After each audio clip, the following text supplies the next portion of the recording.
of this was decided. You really think you can change the future?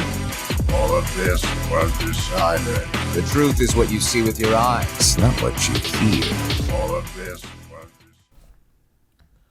Good tidings, ladies and gentlemen of the Lodge, and welcome back. Today we are talking Kingdom Hearts, we are talking the power of waking, and we are talking about two potential candidates for who else has abused the power of waking. There was a heavy emphasis applied towards the power of waking all throughout Kingdom Hearts 3. So much to the point that I highly doubt we have heard the last of it, and I am fairly certain that there is at least one other character, and perhaps even multiple other characters, that have also abused the power of waking. Today we will be examining Xehanort and the Master of Masters. So without further ado, let this Kingdom Hearts theory commence. Starting with the Master of Masters. The Master of Masters clearly has the most knowledge of these sorts of things out of anybody in the series. The idea that he wouldn't know about the power of waking is unlikely, especially considering he has a book of prophecies to look through. So there's no questioning his knowledge and ability to use said power, but is there any evidence? Well, there is a thin but I think plausible piece of evidence we could cite. Roll the tape. Master, is what it says in the last passage true? Oh yeah, that. Bummer, huh? Yes. By the way, if one day I suddenly disappear, I'm counting on you to keep the others calm, okay? Huh? Disappear? Vanish? Dim? Fade? I don't know how to explain it. It's just hypothetical talk. We can see the obvious overlap here.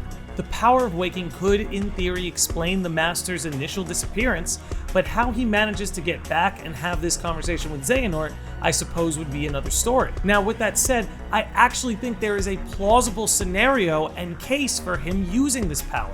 Now, this is pure speculation, but hear me out. In the beginning, Daybreak Town was free of darkness, right? It's only after the Master's disappearance that darkness even appears in the form of nightmares. Suspiciously, the Master even deliberately explains this to the foretellers shortly before his disappearance. Now, we know that the Master wants to defeat darkness by essentially luring it into a trap, and knowing that he chose the foretellers as vessels, we can see the logic in this application. Let me lay it out. Master of Masters wants to defeat darkness, lives in Daybreak Town, where there is no darkness, raises apprentices to be strong enough vessels for the darkness that he wants to trap, assign vessels roles that put them in a high enough pressure situation, use power of waking to bring darkness to Daybreak Town, disappear, causing your apprentices to fight among themselves, they become vessels of darkness, ignite a Keyblade war where darkness has been given form, making it susceptible to being slain. Man, all that bloodshed, and he didn't even raise his Keyblade.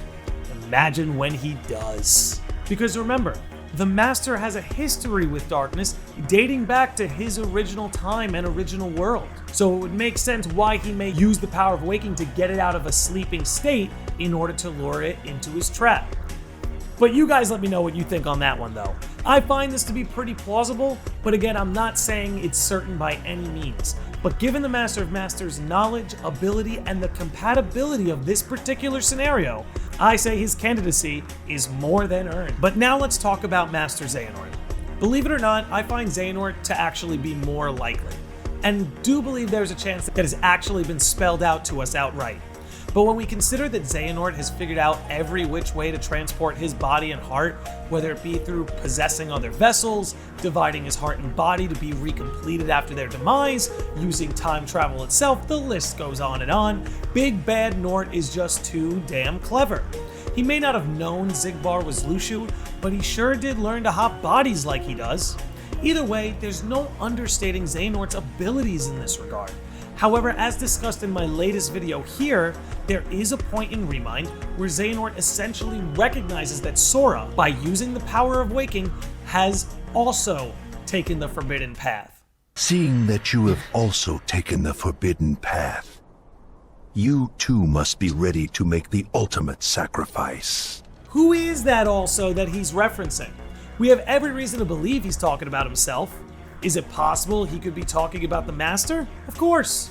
But we have learned in a post-Kingdom Hearts 3 world that Xehanort was very clued into what was going on.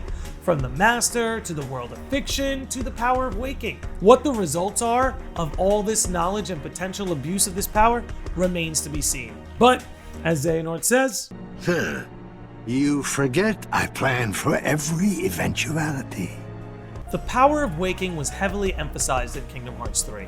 So much so that we are still dealing with the consequence of it going on into Kingdom Hearts 4. I highly doubt Sora will be the only one guilty of this taboo, as I think others may have found a way to use this anomaly in their favor. In the future, I'm thinking about examining whether the Nameless Star or Yozora may have abused the power of waking. But again, you guys let me know what you think. That's gonna just about do it for us here, so be sure to share your thoughts with me in the comments, subscribe to the channel for more content, be good to yourselves and each other, and I will see all of you sickos and normies next time. As I thought, your voice can't reach us here. Now I'm certain of where your heart is. All of this was decided. You really think you can change the future? All of this was decided. The truth is what you see with your eyes, not what you hear. All of this was decided. Why not just sit back and watch it play out? All of this was decided. May your heart be your guiding key.